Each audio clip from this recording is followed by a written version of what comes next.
السلام عليكم ورحمة الله وبركاته. إن الحمد لله نحمده ونستعينه من يهده الله فلا مضل له ومن يضلل فلا هادي له ونشهد أن لا إله إلا الله وحده لا شريك له ونشهد أن محمدا عبده ورسوله أما بعد فأعوذ بالله من الشيطان الرجيم بسم الله الرحمن الرحيم. وقال الله تعالى في كلامه المجيد والفرقانه الحميد يا أيها الذين آمنوا اتقوا الله حق تقاته ولا تموتن إلا وأنتم مسلمون. وقال الله عز وجل ونزلنا عليك الكتاب تبيانا لكل شيء وهدى ورحمة وبشرى للمسلمين.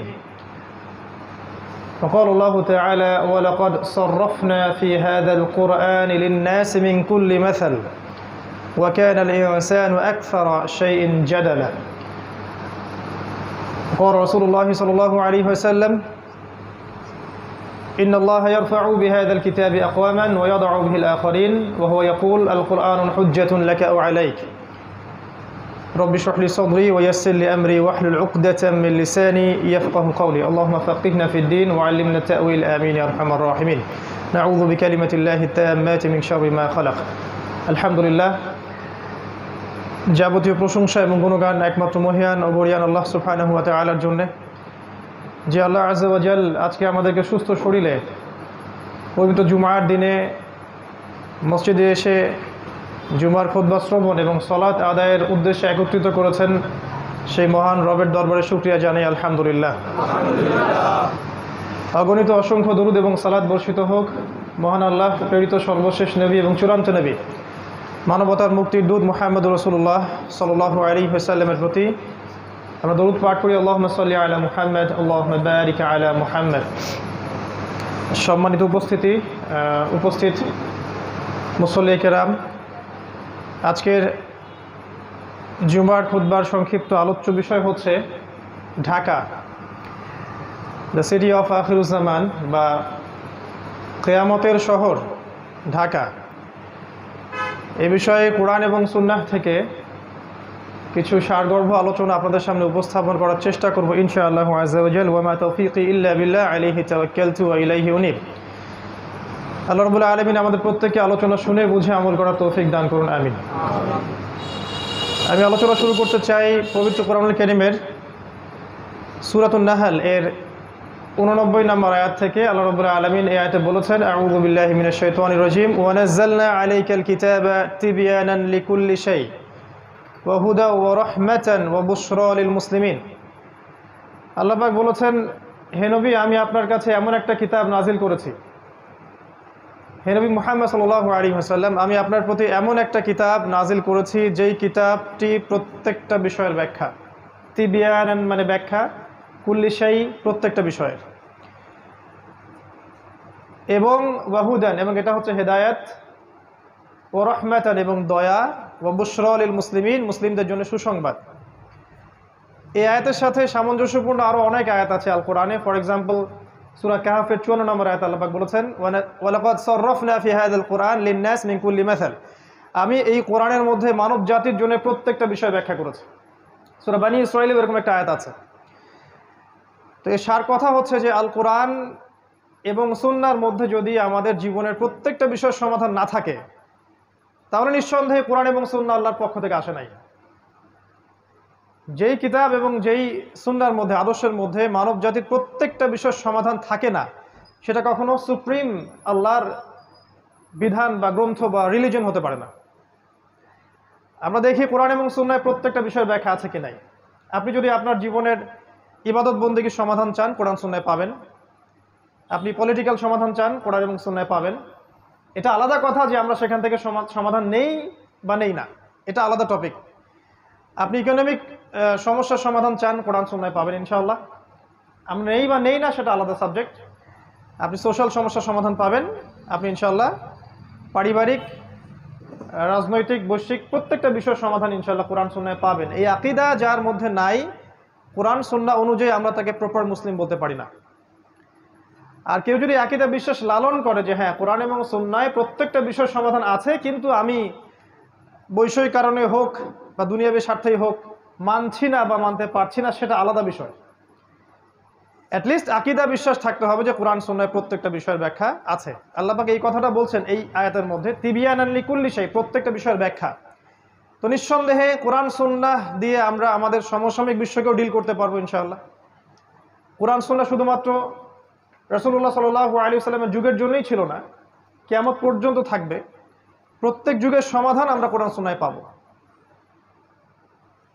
এর মধ্যে একটা পয়েন্ট চলে আসে যে ইনশাআল্লাহ তাআলা আমরা কোরআন এবং সুন্নাহকে দিয়ে শেষ জামানা, সমসাময়িক বিশ্ব, present world affairs, present world economy, সামনের দিনগুলা, এগুলোকে ডিল করতে পারবো ইনশাআল্লাহ। কোরআন এবং সুন্নায় এই সমস্যার সমাধান আছে। যারা এখান থেকে সমাধান নিতে চান না বা নেওয়া যাবে না এরকম ফতোয়া দিয়ে থাকেন, তাদেরকে নিয়ে আমাদের কোনো মাথা ব্যথা নাই। তা আমরা মনে করি কোরআন এবং সুন্নাহকে দিয়ে বিশ্বকে চ্যালেঞ্জ করার জন্যই আল্লাহ পাক এটাকে নাজিল করেছেন, যেন আমরা হীনমন্যতায় না ভুগি, আমরা পরাজিত জাতি হয়ে বসবাস না করি। যদি আমরা একটু পিছনের দিকে তাকাই, আমরা দেখব যে ইসলামের হিস্ট্রিতে যতগুলো শাস্ত্রের উদ্ভব হয়েছে, ফর এক্সাম্পল মেডিকেল সায়েন্সের কথা বলেন, ফিলোসফির কথা বলেন, ইসলামিক ইকোনমিক্সের কথা বলেন, তারপরে ওয়েস্টার্ন কালচারের সাথে ইসলামিক যে সংস্কৃতি, এটার সমন্বয়ে কিছু মতবাদ বের করেছে, বা সুফিজম, যতগুলো দেখবেন আপনি, এগুলোর মধ্যে পজিটিভ নেগেটিভ বিষয় আছে, কিন্তু প্রত্যেকটা বিষয় কিন্তু সমসাময়িক স্কলাররা কোরআন সুন্নাহ থেকে গবেষণা করেই বের করেছিলেন। খেয়াল করে দেখেন, মেডিকেল সায়েন্সের যত এই যে থটসগুলো আছে, এইগুলা ইকোনমিক সেকশনের থটসগুলো আছে, ইসলামিক পলিটিক্স বা তৎকালীন জিও পলিটিক্স বা এই যে ইসলামিক ব্যাংকিং, ইসলামিক ফাইন্যান্স, প্রত্যেকটা বিষয়ের যে সমাধানগুলো এসেছে, সমসাময়িক ওলামায়ে কেরাম কিন্তু কোরআন সুন্নাহ ঘাটাঘাটি করেই বের করেছিলেন। এবং তারা যে সলিউশনটা দিয়েছিলেন, এর উপরে দাঁড়িয়ে আছে পশ্চিমা সভ্যতা। এখন এরা কিন্তু দাঁড়িয়ে আছে আমাদের বেইজের উপরে, যখন আমরা ওদেরকে শাসন করতাম। তো তৎকালীন ওলামায়ে কেরাম যদি বলতেন না না কোরআন সুন্নাহ দিয়ে ঘাটাঘাটি করার দরকার নাই, এইগুলো দিয়ে আসলে সমসাময়িক বিষয়গুলো ডিল করার দরকার নাই, খালি আমল করব, বাঁচবো, খাবো দাবো, মারা যাব, আমরা সমস্যার সমাধানগুলো কোরআন সুন্নাহ থেকে খুঁজবো না, তাহলে আজকে আমরা এইরকম বড় বড় শাস্ত্রগুলোকে পেতাম না। তো আমরা বিশ্বাস করি কোরআন এবং সুন্নাহ আল্লাহ পাক প্রত্যেকটা বিষয়ের সমাধান দিয়েছেন, এবং সমসাময়িক প্রত্যেকটা সমাধান আমরা যদি একটু অনেস্টলি খুঁজি কোরআন সুন্নায় পাবো ইনশাআল্লাহ তাআলা। এই কনসেপ্টটা আমাদেরকে আগে হজম করা উচিত। তারপরের পয়েন্টটা হচ্ছে যে আমরা আখিরুজ জামান বলতে আসলে কি বুঝি। আখির মানে শেষ, জামান মানে যুগ। আমরা বুঝি এটা শেষ যুগ। কোনটা কত সালে কিয়ামত হবে বা কোন দিন কোন ক্ষণে কিয়ামত হবে, এই বিষয়টা কেউ জানে না। এই বিষয় নিয়ে আমাদের কোনো দ্বিমত নাই, আপত্তি নাই। কিন্তু রাসূলুল্লাহ সাল্লাল্লাহু আলাইহি ওয়াসাল্লাম সহিহ হাদিসগুলোর মধ্যেই অসংখ্য আলামত বলে গেছেন, যে সায়েন্সগুলো আমরা যদি সমসাময়িক প্রেক্ষাপটে মিলাই, আমরা বুঝতে পারি যে বিগত 100 বছর আর আগের 1400 বা 1350 বছরের হিস্ট্রিটা এক নয়। লাস্ট 100 বছরে এমন এমন অনেক কিছু হয়েছে এই ওয়ার্ল্ডের মধ্যে, যেটা বিগত 1300 বছরেও হয়নি আসলে। এটার জন্য কি করা দরকার? এটার জন্য একটু কোরআন এবং সুন্নাহর সাথে আরও কয়েকটা সাবজেক্ট পড়াশোনা করা দরকার। এর সাথে আখিরুজ্জামানের হাদিসগুলোকে যদি আমরা একটু ঘাটাঘাটি করি, যুগের যারা টপ স্কলার, শুধু বাংলাদেশের নয় বাইরের কান্ট্রিরও, তারা কিছু কনক্লুশন দেন যে এই সায়েন্সগুলো আগে কখনো ছিল না, এগুলো ডেঞ্জারাস, মানব জাতির সামনের সময় কম, এবং এটা শেষ যুগের সায়েন্সগুলোর অন্যতম। আমরা বলছি না এত সালে কিয়ামত হবে, এত সালে এটা হবে, এত সালে ওইটা হবে, এই কনসেপ্টটা আমি বিশ্বাসী না।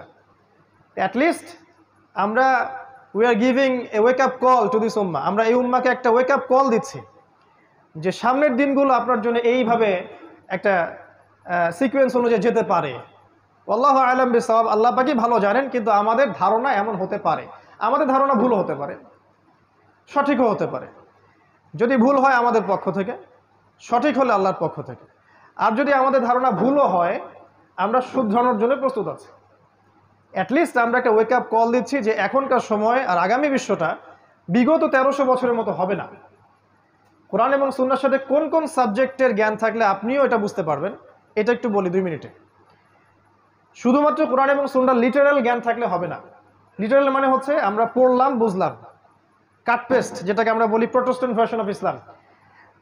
কোরআনের অনুবাদ পড়লাম, হাদিসের অনুবাদ পড়লাম, মনে করলাম যে আমি বড় মুফতি হয়ে গেছি, এখন স্টেটমেন্টগুলো দেওয়া শুরু করলাম, কনক্লুশনে গেলাম, এটা ঠিক না। বা এই দুটো সাবজেক্ট থাকলেই যে আপনি এই জামানাকে ডিল করতে পারবেন এমন না ব্যাপারটা। এই যুগে যদি আমরা এসক্যাটোলজিক্যাল জ্ঞান পেতে চাই, শেষ জামানার জ্ঞান পেতে চাই, তাহলে কোরআন এবং সুন্নাহর গভীর জ্ঞানের সাথে সাথে আমাদেরকে তাফসীর সম্পর্কে জানতে হবে, অবশ্যই আমাদেরকে ফিকহ জানতে হবে, আমাদেরকে ইসলামিক হিস্ট্রিটা জানতে হবে, ইসলামিক হিস্ট্রিটা অ্যাটলিস্ট। এবং আমি বারবার বলি ওয়ার্ল্ড হিস্ট্রি, বিশ্বের ইতিহাস, এটা জানা উচিত। এটার জন্য ক্লাসিক্যাল অনেক বই আছে ইউনিভার্সিটিতে, এগুলো পড়াতে কোনো দোষ নাই, এগুলো সেকুলার সিস্টেম নয়, এগুলো আমাদেরই সিস্টেম। এই আখিরুজ্জামানকে বুঝতে হলে ইকোনমিক্স জানতে হবে। ইকোনমিক্স যে জানে না সে শেষ জামানকে বুঝতে পারবে না। ওলামায়ে কেরাম উত্তরই দিতে পারছেন না যে কিভাবে বাজার থেকে গোল্ড কয়েন এবং সিলভার দিরহামকে তুলে দেওয়া হলো, কেন দেওয়া হলো, কারা দিল, তাদের উদ্দেশ্য কী ছিল। আমি বলি একটা কথা অনেকটা ক্ষোভ নিয়েই, যে আগামীতে যদি ইসরায়েল তেজপাতা এটাকে লেমিনেটিং করে মুদ্রা হিসেবে চালু করে, আমরা সবাই বলবো এটা জায়েজ এবং হালাল। এবং যারা বলবে না এটা জায়েজ না, এটা হালাল না, তাদেরকে এরা বলবে এটা খারাজি। এটাই আমরা মনে করি দুঃখের সাথে। এই যে কোশ্চেনের অ্যান্সারটা সে দিতে পারলো না because of the lackings of knowledge in economics. ইকোনমিক্সের যে জ্ঞানের অভাব, এই কারণেই কিন্তু সে এই উত্তরটা দিতে পারলো না। এটা কোন ইকোনমিক্সের কথা বলছি? শুধুমাত্র কি আল্লামা তাকি উসমানীর বইগুলো পড়লেই হয়ে যাবে? ব্যাপারটা এমন নয়। ব্যাপারটা হচ্ছে ওয়ার্ল্ড ইকোনমিক্স সম্পর্কেও জ্ঞান থাকতে হবে। এই জ্ঞানটা কিন্তু সেকুলারদের বেশি আছে আমাদের চাইতে। কিছু বিষয়ে হজম করা উচিত, এই জ্ঞানগুলো ওদের বেশি আছে আমাদের চাইতে।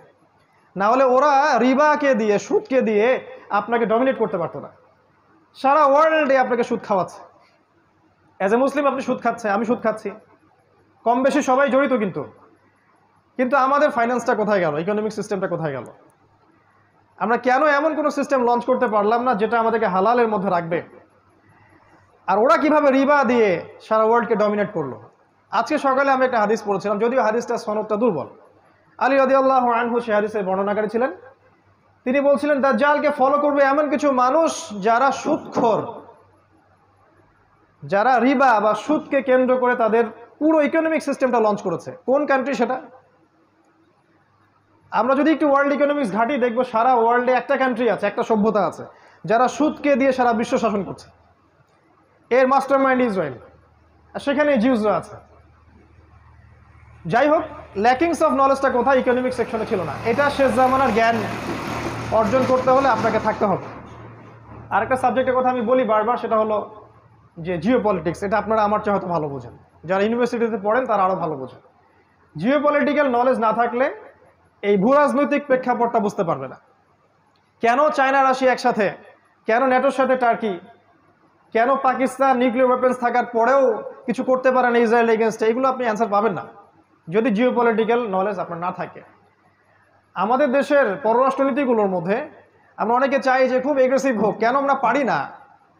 কি কারণ? এটা যারা জিও পলিটিক্স জানে তারা বোঝে। আর যারা আবেগে চলে তারা মনে করে যে এখনই জিহাদ লঞ্চ করতে হবে, বোগাস জিহাদ।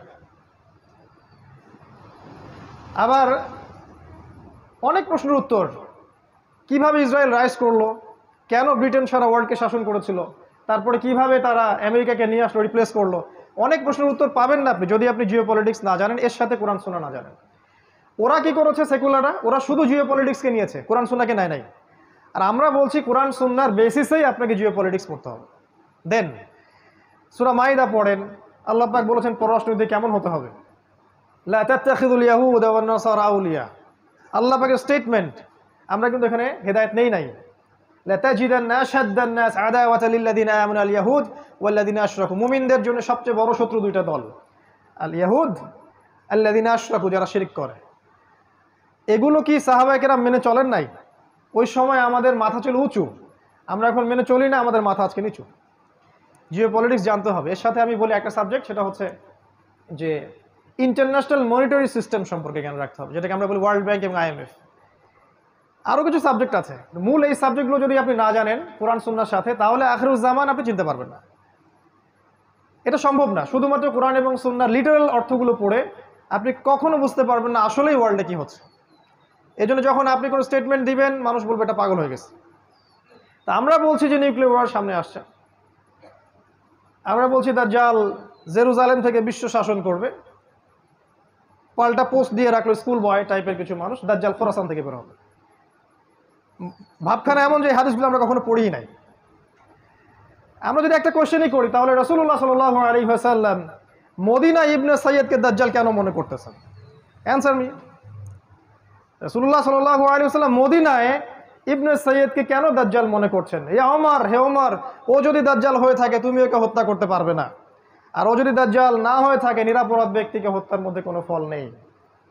ইবনে সাইয়্যদ বলছে আল্লাহ, আল্লাহর কসম আমি জানি দাজ্জাল কে, তার পিতার নাম কি বা ইত্যাদি ইত্যাদি। হাদিসগুলো পড়ে দেখেন, বুখারী মুসলিম। তাহলে রাসূলুল্লাহ সাল্লাল্লাহু আলাইহি ওয়াসাল্লাম যে কে ভালো জানে যে কোথা থেকে দাজ্জাল বের হবে, তিনি কেন খোরাসানের কথা না বলে সেখানে গিয়ে মদিনা ইবনে সাইয়্যদকে ইনভেস্টিগেট করছেন? একটা বিষয় কি, এই সাবজেক্টটা নিয়ে আমাদের দেশে কোনো ফ্যাকাল্টি নাই, কোনো আলাদা কোনো কনস্ট্রাকটিভ কোনো বই নাই, কোনো মাদ্রাসায় এই সাবজেক্টটাকে নিয়ে গভীর পড়াশোনা করানো হয় না, কোনো সেকুলার ইউনিভার্সিটিতেও করানো হয় না। তাহলে একটা সাবজেক্ট সম্পর্কে আমরা কিভাবে জানবো যদি সেই সাবজেক্টের আমাদের কোনো ফ্যাকাল্টি না থাকে? যেমন ধরুন ফিকের অনেক ফ্যাকাল্টি আছে না বাংলাদেশে, ফিকের অনেক আলাদা ডিপার্টমেন্ট আছে না, শরিয়া গ্র্যাজুয়েশন কোর্স, বসেন দরকার নাই, বসেন, শরিয়া গ্র্যাজুয়েশন কোর্স ইত্যাদি ইত্যাদি। একটা সাবজেক্ট সম্পর্কে জানতে হলে ওখানে গভীর পড়াশোনা করতে হয়। কিন্তু নবী সাল্লাল্লাহু আলাইহি ওয়াসাল্লাম বলেছেন যে কিয়ামতের সবচেয়ে বড় ফিতনা, যার চেয়ে বড় কোনো ফিতনা নাই, সেটা হচ্ছে মাসিহুদ দাজ্জাল। এই দাজ্জাল সম্পর্কে আপনি কোনো ফ্যাকাল্টি পাবেন না, কনস্ট্রাকটিভ কোনো সিলেবাস পাবেন না, বই পাবেন না, গবেষণা পাবেন না। তাহলে যেটা নিয়ে কোনো গবেষণা নাই, যেটা নিয়ে কোনো মানে ফ্যাকাল্টি নাই, কোনো ডিপার্টমেন্ট নাই, কোনো আলাদা বই সিলেবাস কিছুই নাই, কিভাবে আপনি মনে করলেন যে দুই একটা হাদিস বিচ্ছিন্নভাবে পড়েই আপনি সাবজেক্টটা বুঝে যাবেন আর মানুষের সমালোচনা করা শুরু করবেন? যারা ওই সাবজেক্টে দীর্ঘদিন পড়াশোনা করছে ওদের।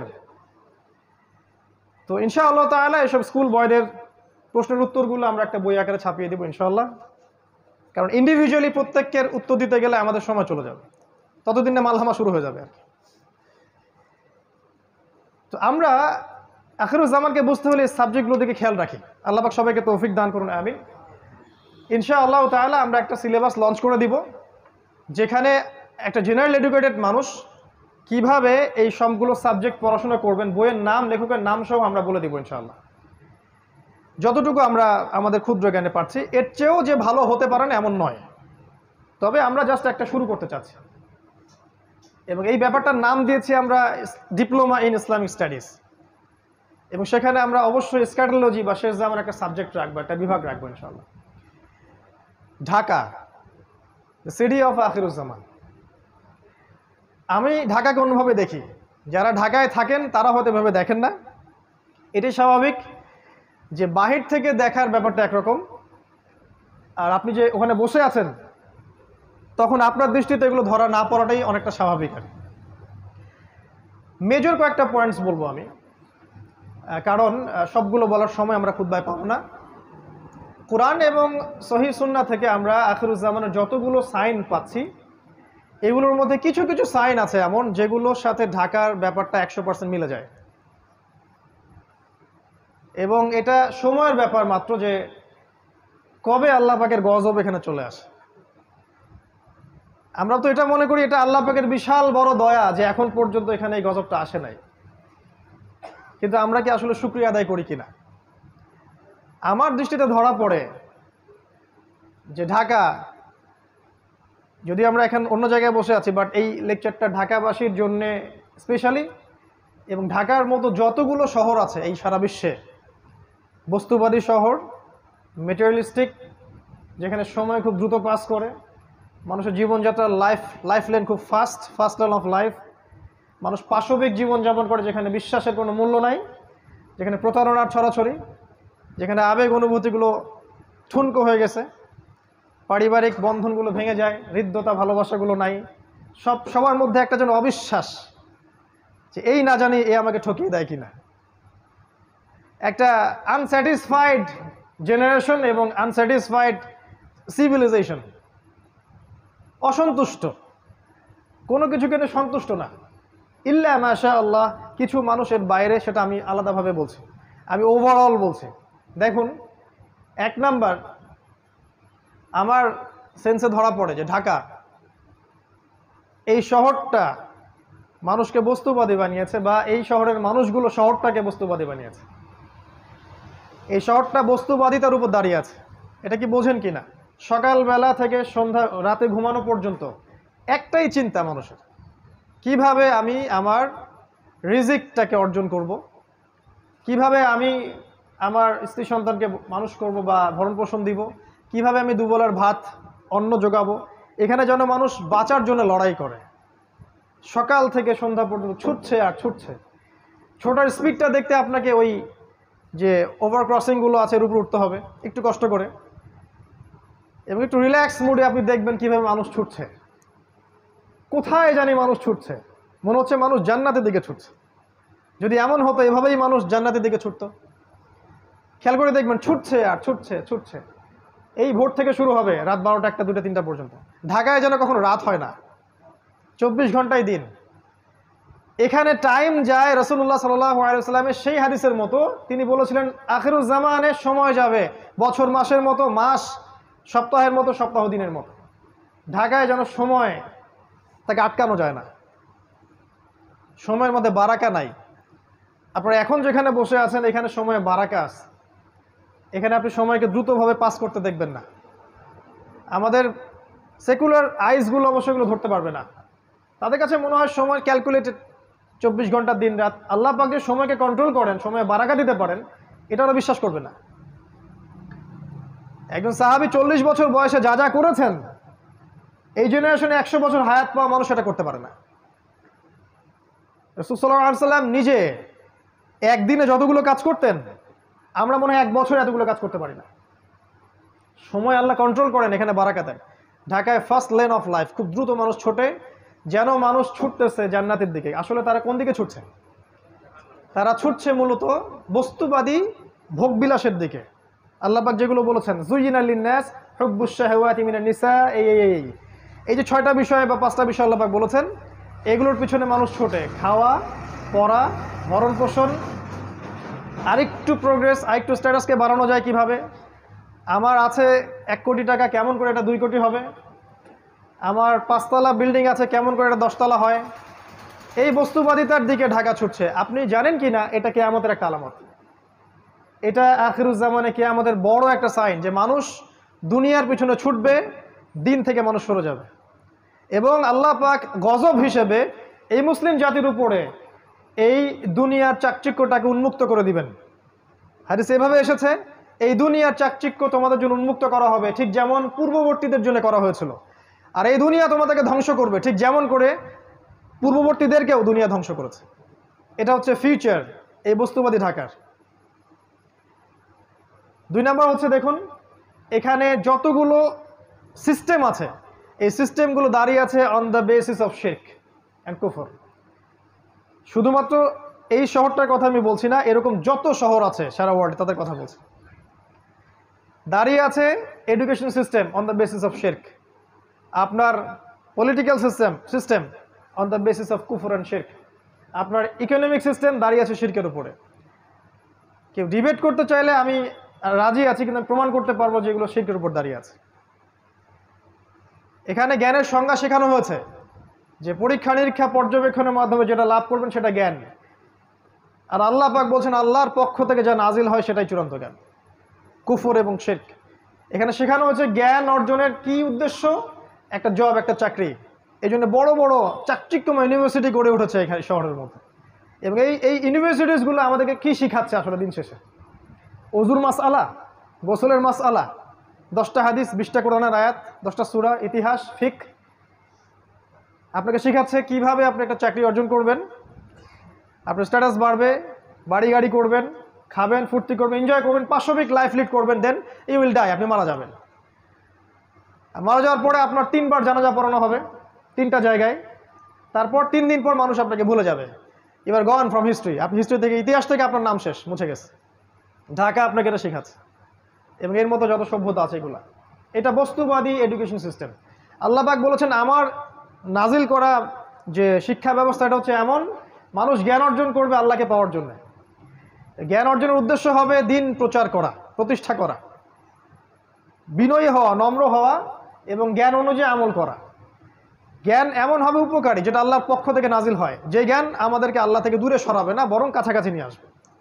মিলান আপনার এডুকেশন সিস্টেমের সাথে এগুলোকে, আসলে কি এমন হচ্ছে কিনা। কিন্তু লাক্সারিয়াস বিল্ডিংয়ের তো অভাব নাই, ব্যাঙের ছাতার মতো লক্ষ লক্ষ প্রতিষ্ঠান আপনার শহরে, কয়টা প্রতিষ্ঠান আপনাকে আল্লাহর দিকে নিয়ে আসতেছে? এডুকেশন সিস্টেম দাঁড়িয়ে আছে শিরকের উপর। আপনার ইকোনমিক সিস্টেম আপনার শহরের দাঁড়িয়ে আছে শিরকের উপরে। তারা আল্লাহর হালালকে হারাম করেছে, আর আল্লাহর হারামকে তারা হালাল করেছে। আল্লাহ পাক সুদকে হারাম করেছিলেন, তারা সুদকে হালাল করেছে। তারা রিবাকে ফরজ করেছে। আল্লাহ পাক দিয়েছিলেন একটা মনিটারি সিস্টেম, সেটাকে তারা তুলে দিয়েছে। আল্লাহ পাক কারেন্সি দিয়েছিলেন, সেটাকে তারা তুলে দিয়েছে। আল্লাহর হালালকে কেউ যদি হারাম করে আর আল্লাহর হারামকে কেউ হালাল করে, এটাকে কি বলা হয়? সূরা তাওবার 31 নম্বর আয়াত পড়ে দেখেন, এখানে বলা হচ্ছে এটা শিরক।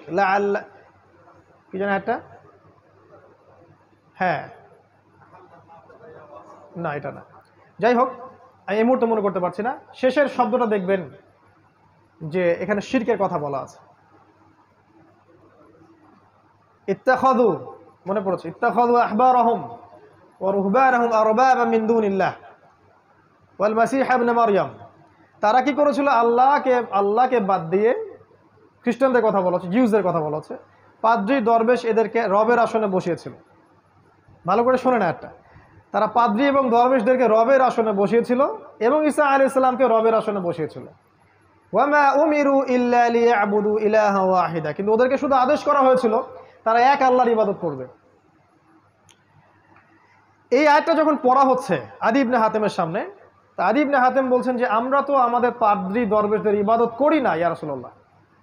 আল্লাহ রাসূল বলছেন আলাইসা ইউহারিমুনা ফাআহাল্লাহ ফাতুহিল্লুনাহু, তারা কি আল্লাহর হারামকে হালাল করে দেয় না, তোমরা কি সেটা গ্রহণ করো না? তারা কি আল্লাহর হালালকে হারাম করে দেয় না, তোমরা কি সেটা মেনে নাও না?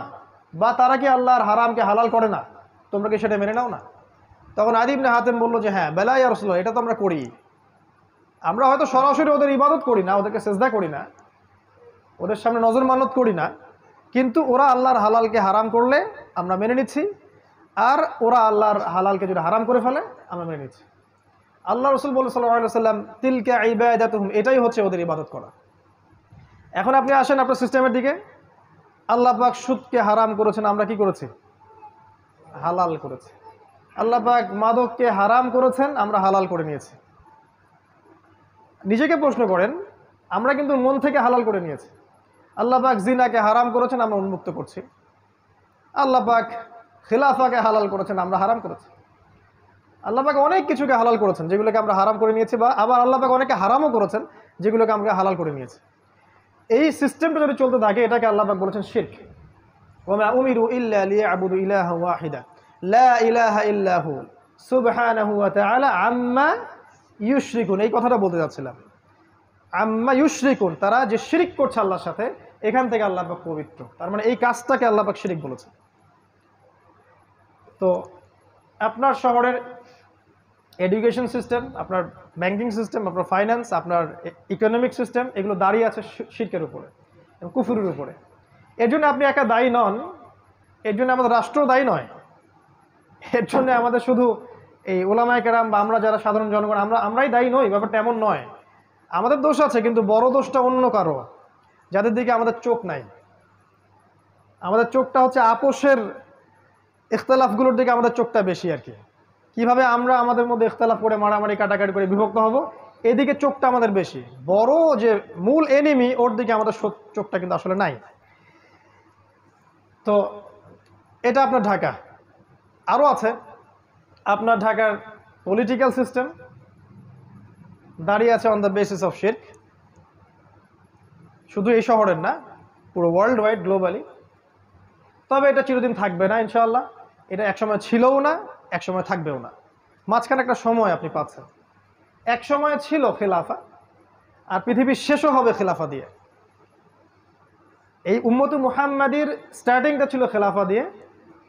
খেলাফা নিশ্চয়ই বুঝি আমরা, এমন স্টেট যেটা যার মালিক আল্লাহ, এমন স্টেট যে রাষ্ট্রের প্রত্যেকটা বিষয়ের ফয়সালা হবে আল্লাহর বিধান অনুযায়ী, এমন স্টেট যেখানে আল্লাহ হচ্ছে আল আকবর, আল্লাহ হচ্ছে আল মালিক, মানুষ জনগণ আল মালিক আল আকবর নয়, বরং আল্লাহর দাসত্বের অধীনে প্রত্যেক মানুষ স্বতন্ত্র স্বাধীন, খেলাফা স্টেট।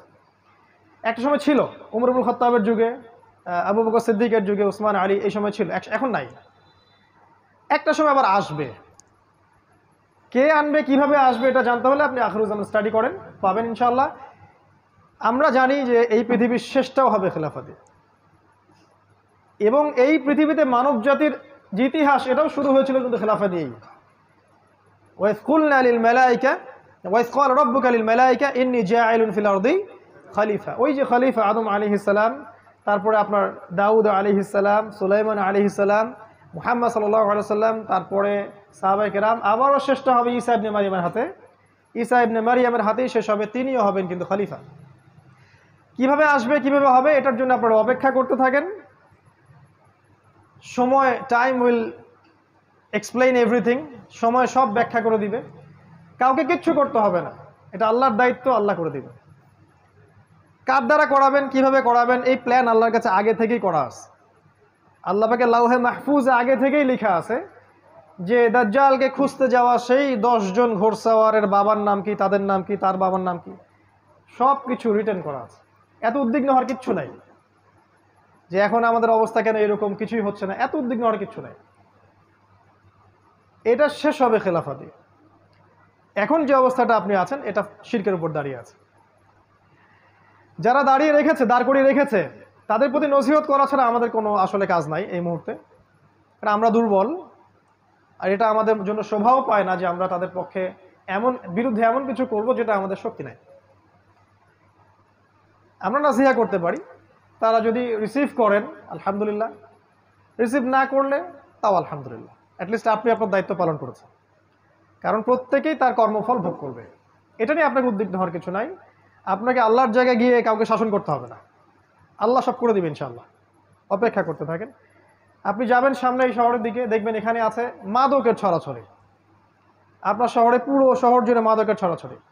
এমন এমন মাদক আপনার শহরে আছে যেগুলো হয়তো বাংলাদেশে অন্য কোনো জায়গায় নাই। এবং এলিট সোসাইটির মানুষরা মাদক খাচ্ছে, তাদের ইয়াং জেনারেশন, তাদের বাচ্চা কাচ্চা, ছোট ছোট বাচ্চা, 8-9-এ পড়া বাচ্চা, 5-6-এ পড়া বাচ্চা, এমন এমন মাদক যেগুলো আজকে থেকে 100 বছর আগে কল্পনাও করে নাই। গতকালকে একটা নিউজ দেখলাম, নতুন একটা মাদক নেওয়ার সাথে সাথে সে রিক্সাওয়ালার কাছে মাপ চাওয়া শুরু করছে, পরে নিজের গলে নিজেই দাও দিয়ে কোপ দিছে। কি মাদক এটা আসতেছে, আরো নতুন নতুন কত কিছু আসবে আল্লাহ ভালো জানেন। নবী সাল্লাল্লাহু আলাইহি ওয়াসাল্লাম বলে গিয়েছিলেন আখিরুজ্জামানে মাদক মানুষ সেবন করবে, হালাল মনে করে সেবন করবে, হারামই মনে করবে না যেটা হারাম। এটা আপনার শহর, এরকম শহর বাংলাদেশে কয়টা আছে আপনি খেয়াল করে দেখেন। অন্যান্য কান্ট্রিগুলোতে আছে অবশ্যই, এবং ওগুলো ছোঁয়া লাগছে আর কি। আপনি দেখেন আপনার শহর মানেই জিনা, আপনার শহর মানেই জিনা। এখানে মেয়েরা নিজেকে মেয়ে মনে করে না, এখানে নারীরা নিজেদেরকে নারী মনে করে না, তারা মনে করে আমরা পুরুষের সমকক্ষ। আল্লাহ পাকের দেয়া অধিকারের চাইতে পশ্চিমাদের শেখানো অধিকার ওদের কাছে বেশি পছন্দের, এবং এই বিষয়গুলো ওদেরকে জিনার দিকে নিয়ে আসছে। ওপেন জিনা, বিবাহ বহির্ভূত রিলেশনশিপস, আপনার এই যে গার্লফ্রেন্ড বয়ফ্রেন্ড সংস্কৃতি, আপনার যে কো এডুকেশন, আপনার চাকরির ক্ষেত্রে কো এডুকেশন, একসাথে যাচ্ছি আসতেছি বাসে রাশন হাঁস, এগুলো যেন সয়ে গেছে আর কি, সয়ে গেছে। একটা পর্দাশীল মেয়েও বাসে উঠে গেল, পাবলিক বাসে, চারদিক থেকে পুরুষ ওকে ধাক্কা দিচ্ছে, ওর কাছে কিছু মনে হচ্ছে না, নর্মাল হয়ে গেছে। নর্মাল শহর আপনাকে করে দিচ্ছে কেমন যেন একটা যান্ত্রিকতা, এবং এই যান্ত্রিকতার মধ্য দিয়েই এই শহর মানুষকে আর ওই ইসলামিক মানুষের জায়গায় রাখে নাই, তার জীবনটাকে পাশবিক বানিয়ে ফেলেছে। জিনা এভরিওয়্যার, আপনি দেখবেন শপিং মলে জিনা, রাস্তায় জিনা, স্কুল কলেজ ইউনিভার্সিটিতে সব জায়গায় দেখবেন জিনাকে প্রমোট করা হয়েছে। এবং তাদের যে গেট আপ, যে ড্রেস আপ, যে এইটাই রাসূল সাল্লাল্লাহু আলাইহি ওয়াসাল্লাম বলেছিলেন যে শেষ জামানায় এমন এক শ্রেণীর মেয়ে বের হবে, নিসাউন কাসিয়াতুন আরিয়া, যারা কাপড় পরেও নগ্ন হয়ে ঘুরবে। এটার এক্সাম্পল কিন্তু সাহাবীদের যুগে আমরা দিতে পারতাম না, এখন দিতে পারি। তারপরেও কিছু মানুষ বলবে না না না, এখনো 1000 বছর বাকি আছে কিয়ামতের, অপেক্ষা করতে থাকেন 1000 বছর। জিনা এবং বিবাহ বহির্ভূত সম্পর্ক, এগুলো কি করেছে? আপনাকে ফ্যামিলিস্ট রেভলিউশনের দিকে নিয়ে আসছে। এখানে সম অধিকারের নামে আপনি দেখবেন মেয়েদেরকে পণ্য বানানো হয়েছে বিউটি কন্টেস্টের মাধ্যমে। এই যে মিউজিক, এই যে বিউটি কন্টেস্ট, এই যে মিডিয়া, এই যে গ্ল্যামারাস ব্যাপার স্যাপার, এগুলোতে নারীকে আর নারীর জায়গায় রাখা হয় নাই, তার সব কিছু উন্মুক্ত করা হয়েছে। এবং সমাজের পোশাক পরিবর্তন হয়ে গেছে, ফাংশন, ছেলেরা পুরুষের জায়গায় আসছে আর মেয়েরা ছেলের জায়গায় চলে গেছে। একটা মেয়ে সকালবেলা উঠতেছে, এই জ্যাম ফেস করে সে অফিসে যাচ্ছে, সব কিছু কাজ গোছায়, সে আবার 8-10টায় ব্যাক করছে। এই মেয়েকে আবার রান্না করতে হচ্ছে এই শহরে। এখানে বিবাহের সম্পর্কগুলো কোথায়?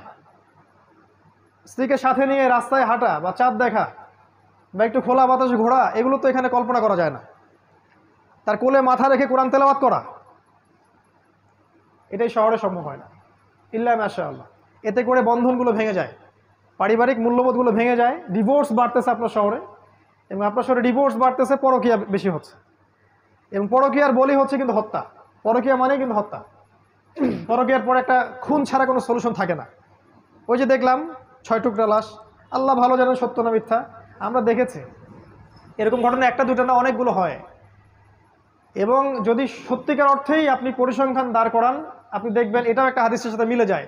শেষ জামানায় হত্যাকাণ্ড বাড়তে থাকবে, এবং যাকে হত্যা করা হবে সে জানবে না কেন আমাকে হত্যা করা হচ্ছে, আর যে মারবে সেও জানবে না কেন আমি হত্যা করলাম। এটা আপনার শহর। এখানে আপনি দেখবেন পরিবারগুলো ভেঙে যাচ্ছে, সন্তান তার মাকে কাছে পাচ্ছে না, বাবাকে কাছে পাচ্ছে না। এই সন্তান যখন বড় হবে সে খুব লোনলি ফিল করবে। মনে রাখবেন, শৈশবে একটা বাচ্চা যেভাবে বড় হয়ে ওঠে, যৌবনকালে তার মাথাটা ওরকম হয়। যে বাচ্চাকে শৈশবে প্রচণ্ড টর্চার করেছেন, একাকিত্বে রেখেছেন, তাকে সঙ্গ দেয় না বাবা মা, এই সন্তানটা বড় হয়ে সন্ত্রাসী হতে পারে। সমূহ সম্ভাবনা আছে জঙ্গি হতে পারে। ওদের সেন্সে জঙ্গি বলছে আর কি, আমাদের সেন্সে না। ওরা যেটা বলে আর কি, মানে উগ্রবাদী হয়ে যাবে, নিরপরাধ মানুষকে হত্যা করবে, এটা হতে পারে। সন্তানের শৈশব এখানে হরণ করা হয়। আর ওকে ওই যে চাইল্ড কেয়ার সেন্টারে আমরা দিয়ে আসি, সন্তানকে মানুষ করে কাজের বুয়া, এটাই শহর আপনাকে দিয়েছে। এবং এই প্রতিটা বিষয়কে আমাদের সাইন, প্রত্যেকটা হাদিস বলার সময় পাচ্ছি না আজকে আমি।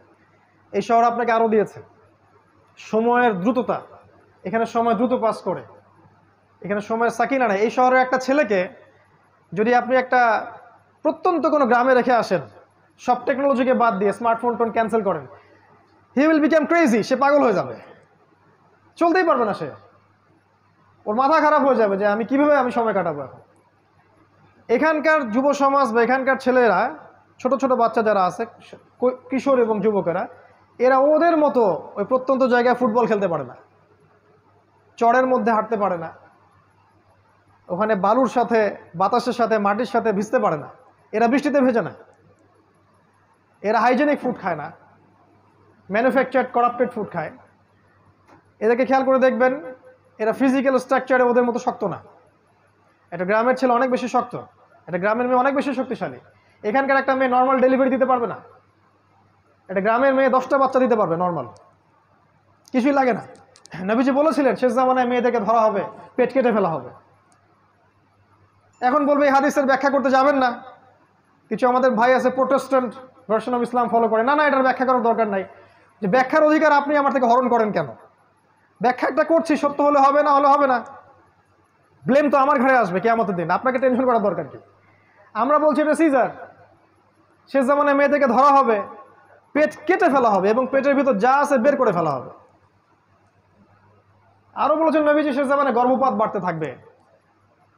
আপনার এই যে জিনা, আপনার পর্নোগ্রাফি, আপনার শহর মানে পর্নোগ্রাফি, এখানে যত ফ্যাক্ট, এই যে ইন্ডাস্ট্রিগুলো গড়ে উঠেছে গ্ল্যামারাস, এগুলোর ভিতরে আছে পর্নোগ্রাফি, আমার যেটা আপনারা ভালো জানেন।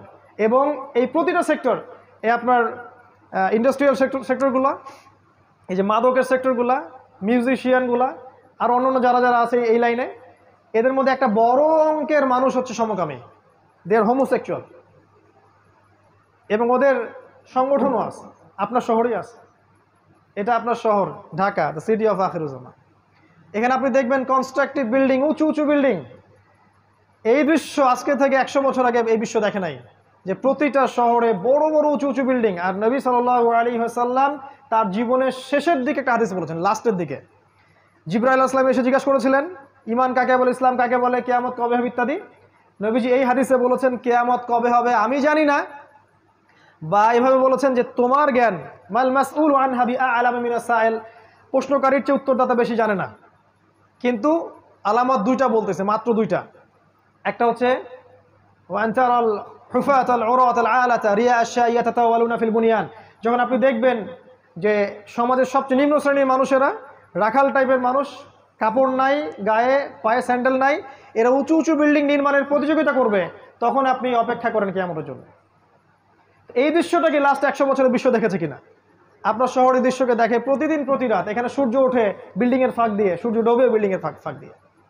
তারপরেও কিছু মানুষ বলবে না না এখন অনেক দেরি আছে। শোনেন, কিয়ামতের বড় সাইন হচ্ছে ভূমিকম্প। বেশি বেশি ভূমিকম্প হতে থাকবে সামনে, এবং বড় বড় তিনটা, একটা পূর্বে, একটা পশ্চিমে, একটা মাঝখানে পৃথিবীর। কিন্তু ছোটখাটো অনেক ভূমিকম্প হবে। বাইনা ইয়াদে গেছে কিয়ামতের আগে আগে মুতায়নুন শাদীদ, প্রচন্ড রকম মহামারী ছড়াবে বড় বড়। ওয়া বা'দাহু, এরপরে আসবে সানাওয়াতুজ জালাজিল, ভূমিকম্পের বছরগুলা।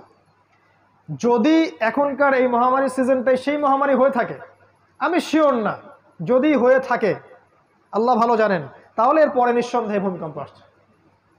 আর এমনিতেই নর্মালি আপনার শহরে যদি একটা ভূমিকম্প হয়, চিন্তা করেন যে এই যে কি বলবো, উঁচু উঁচু দ্বিতল তৃতল অট্টালিকাগুলোর কি হবে? প্রত্যেকটা একটা একটা করে কবরস্থান হয়ে যাবে।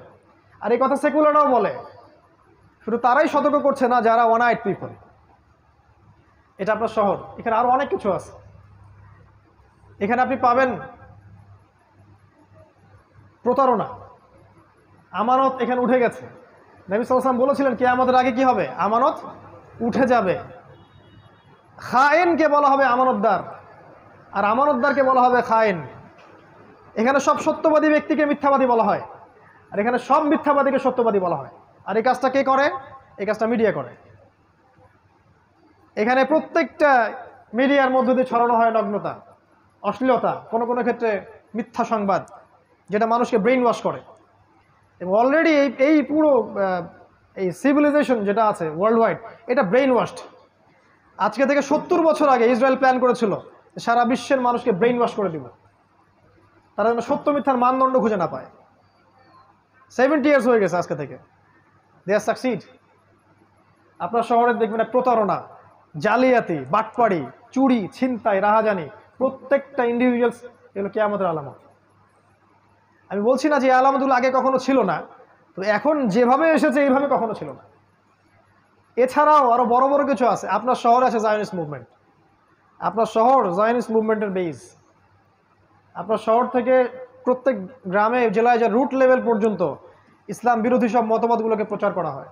For example Shiaism, for example Qadianism, for example missionaries, root level পর্যন্ত সেন্টার আপনার শহর। শপিং মলস যেগুলো আপনার মন থেকে নূর তুলে দিবে। 10 দিন এতেকাফ করেন রমাদান মাসে, এতেকাফ করে একটা শপিং মলে যান, ওই চায়না টাউনে চলে যান, আপনার নূর চলে যাবে। আর যদি এই মলসগুলোতে যাওয়া আসা করতে করতে আপনার কাছে মনে হয় এটা স্বাভাবিক, তাহলে নূর আর আপনার ভিতরে নাই। বুঝতে পারবেন নূর কি?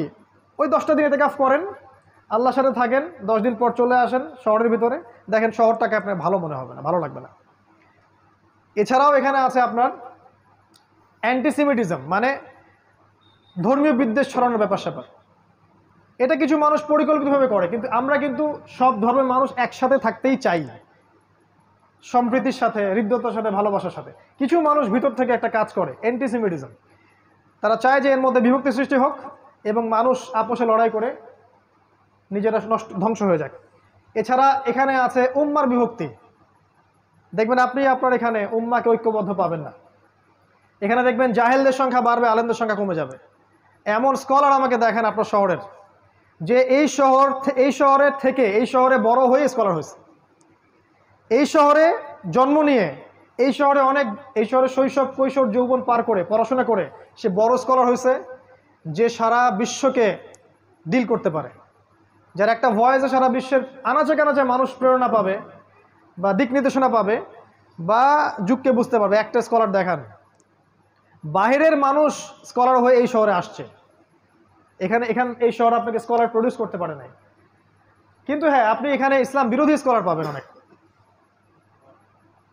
তো আপনার এখানে আপনি জামা ইমারা ঐক্য ইউনিটি কিছুই পাবেন না, প্রচুর সমস্যা।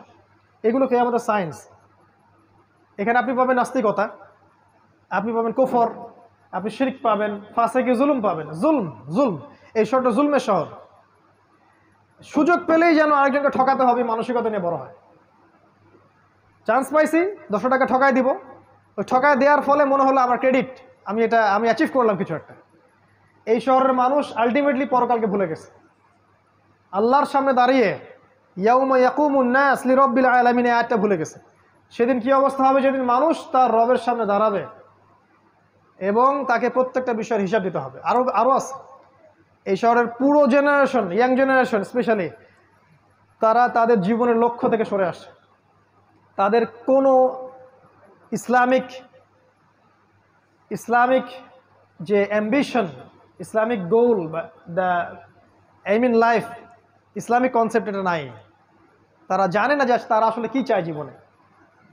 এই শহরে এমন ছেলের সংখ্যা অনেক বেশি যারা একসময় খারাপ লাইনে ছিল, বেলাইনে ছিল, হয়তো মাদকের সাথে ছিল, গিটার বাজাতো বা ড্রামস প্লে করতো বা ব্যান্ডের সাথে ছিল বা আরও অন্যান্য খারাপ কিছু করেছে।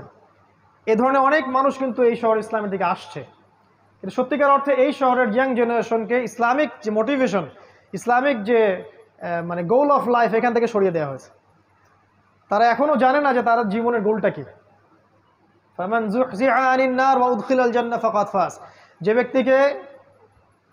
ব্যক্তিকে পুলসিরাতের মধ্যে পার করে দেওয়া হবে, জান্নাতে প্রবেশ করানো হবে, জাহান্নাম থেকে বাঁচানো হবে, এই ব্যক্তি সফল। এই শহর আপনাকে এই সাফল্যের ডেফিনেশনটা ভুলিয়ে দিয়েছে। ডেফিনেশন অফ সাকসেস এইটা যে আমরা জাহান্নাম থেকে বাঁচবো, জান্নাতে প্রবেশ করব। এই শহর আপনাকে ভুলিয়ে দিয়েছে যে আপনার জীবনের সাফল্যের ডেফিনেশনটা কি। বরং এই শহর আপনাকে শিখিয়েছে আপনার সাফল্যের ডেফিনেশন একটা চাকরি, একটা ব্যবসা, একটা বড় কিছু, বড় বিল্ডিং, সুন্দরী নারী। এই আর অনেক বিষয় আছে যেগুলো এক ক্ষুব্ধে বলা সম্ভব না। শেষ করছি, শেষের দিকে আসছে। এখানে প্রাকৃতিক বিপর্যয় আছে, পরিবেশটা ন্যাচারাল নাই। এখানে আমরা মুক্ত বাতাসে শ্বাস নিতে পারি না। এখানকার পানি আস্তে আস্তে লেয়ার নিচে নেমে যাচ্ছে।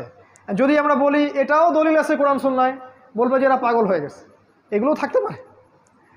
সূরা মুলকের শেষের একটা পড়েন, কুল আরাআইতুম ইন আসবাহা মাউকুম গাওরা ফামান ইয়াতিকুম বিমাইন মাইন। ভেবে দেখো হে মানব জাতি, কোনোদিন যদি সকাল করে দেখো যে পানির স্তর নিচে নেমে গেছে, কোন সেই ইলা আছে বা কে আছে তোমাদেরকে সুপেয় পানি, প্রবাহিত পানি এনে দিবে? পুরো বাংলাদেশে কোন সেটা শহর যেখানে পানির লেয়ার নিচে নেমে যাচ্ছে দিন দিন? মানুষের এখনো হুঁশ হয় না। ডেঞ্জার জায়গায় আমরা অবস্থান করছি। আমরা এখন শেষ করবো আর কয়েক মিনিটের মধ্যে ইনশাল্লাহ।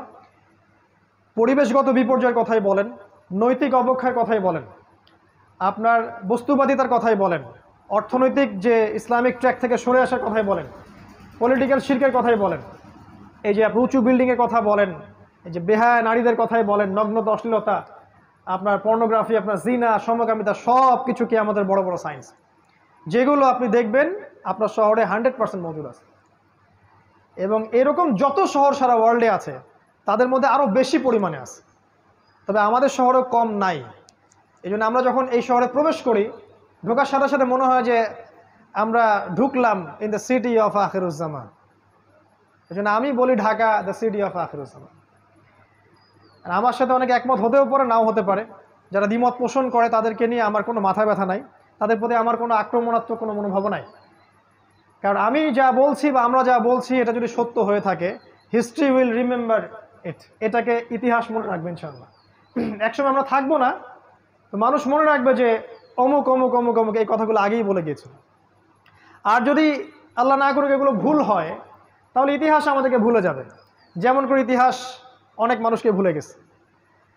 আর যাদের কাছে এই নলেজগুলো আছে কিন্তু তারা সেগুলো জনগণকে বলছেন না, বা নিজের ব্যক্তি স্বার্থের কথা চিন্তা করছেন, বা কুফার, ফাসেক, জালেম, মুশরিক, মুনাফিকদের সাথে আতাত করছেন, আপোষ করছেন, ওদের পক্ষ নিয়ে কাজ করছেন, বা রিয়েল কথা বলছে, তাহলে আমরা বলবো ইতিহাস আপনাদেরকেও মনে রাখবে, বাট এই উম্মতের গাদ্দার হিসেবে মনে রাখবে ইনশাআল্লাহ।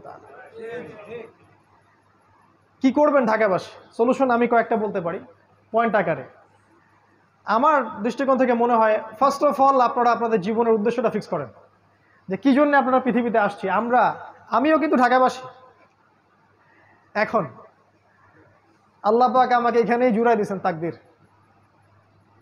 কিন্তু ব্যাপারটা হচ্ছে এই যে আপনাদের একজন হয়েই বলছে যে প্রথমে জীবনের উদ্দেশ্য ফিক্স করা উচিত, যে আমরা কী জন্য পৃথিবীতে বসবাস করছি, উদ্দেশ্যটা কি আমাদের পৃথিবীতে বসবাস করা। এই পাশবিক লাইফ লিড করা, খাবো দাবো, লাক্সারিয়াস জামা কাপড় পরবো, ঘুরে বেড়াবো, ফ্যান্টাসি, এক সময় আমরা মারা যাব।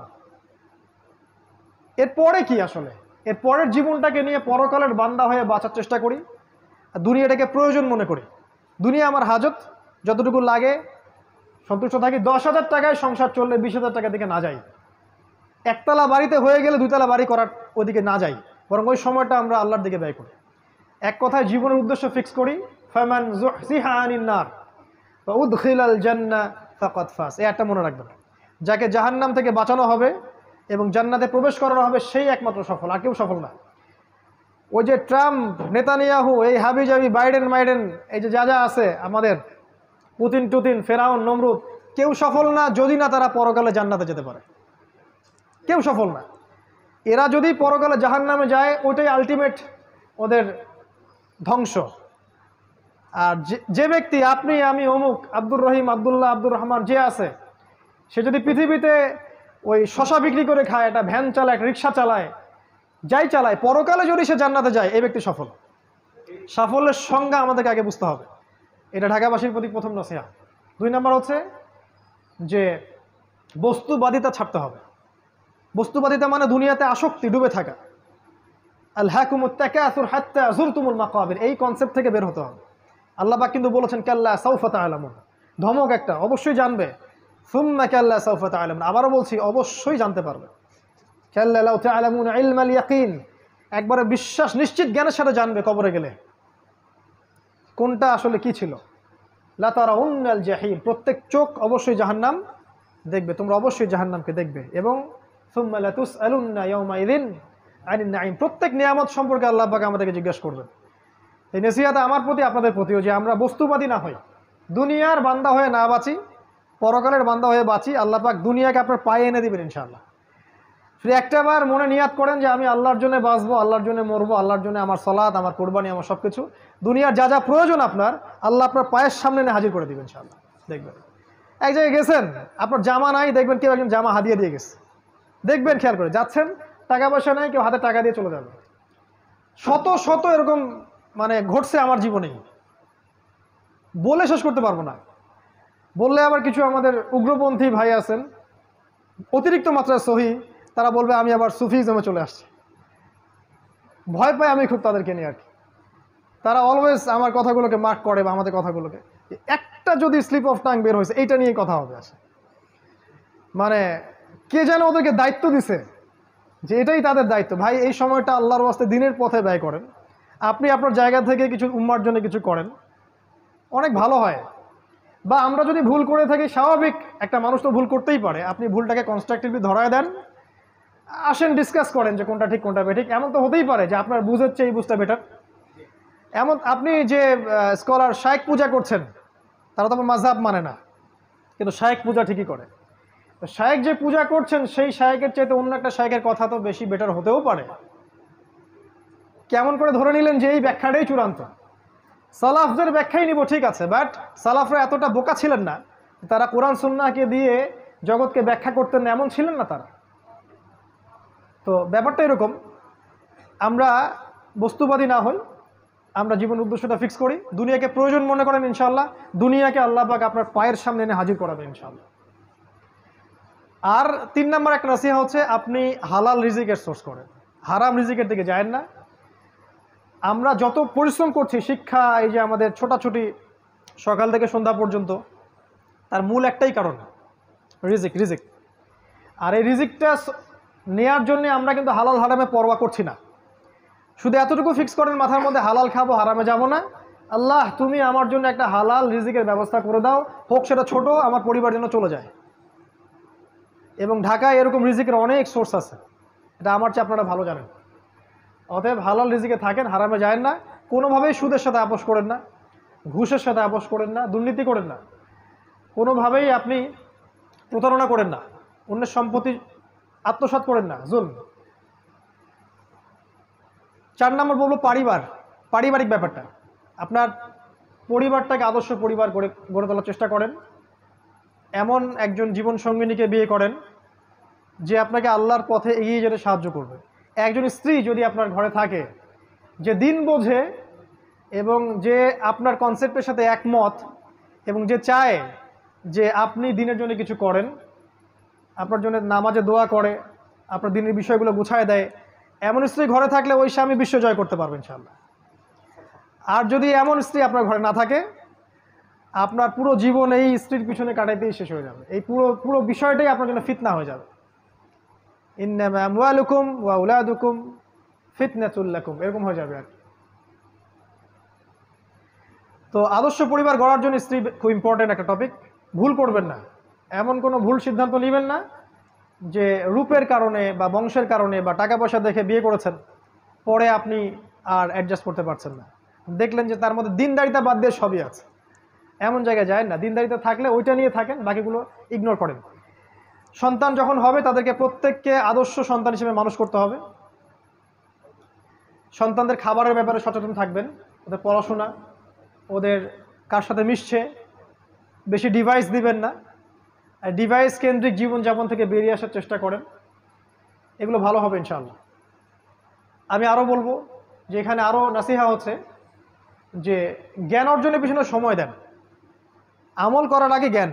আল ইলমু ক্বাবলা আল কওলি ওয়াল আমাল, সহিহ বুখারীর একটা বাব আছে, কথা কাজের পূর্বে জ্ঞান, মানে জ্ঞানটাকে অর্জন করেন। আমি সাবজেক্টগুলো বলেছি কোন কোন সাবজেক্ট, কোরআন, সুন্নাহ, হিস্ট্রি, ইসলামিক ইতিহাস, ইকোনমিক্স, ফিলোসফি, এগুলো একসাথে করে পড়াশোনা করেন। ইনশাআল্লাহ দেখবেন আপনার 5 বছরের পরিশ্রম আপনাকে অন্য একটা জায়গায় নিয়ে আসবে ইনশাআল্লাহ। আমি কখনো বলি নাই যে ওলামায়ে কেরামের সোহবতে যাবেন না ইত্যাদি ইত্যাদি।